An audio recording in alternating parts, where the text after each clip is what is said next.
在东突厥斯坦，即使是老年妇女也被迫喝酒。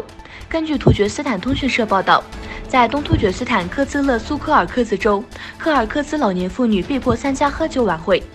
中共土匪在所谓汉族同胞访问亲戚的名义下，在没有男人的情况下，让汉族人入住东突厥斯坦家庭。欧盟议会举行维吾尔日活动。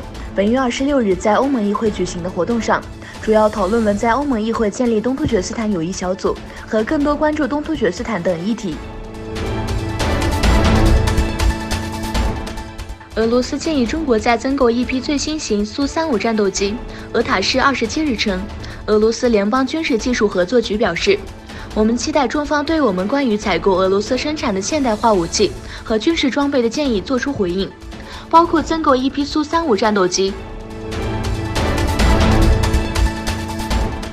北约秘书长斯特滕别格表示，土耳其总统埃尔多安和美国总统特朗普将在20国集团峰会举行会晤。我希望他们能在 S-400问题上取得进展。他说，我们在今天的会议上通过了一项重要的空间计划，这将增加我们的防御力。今天是土耳其陆军成立2228周年日。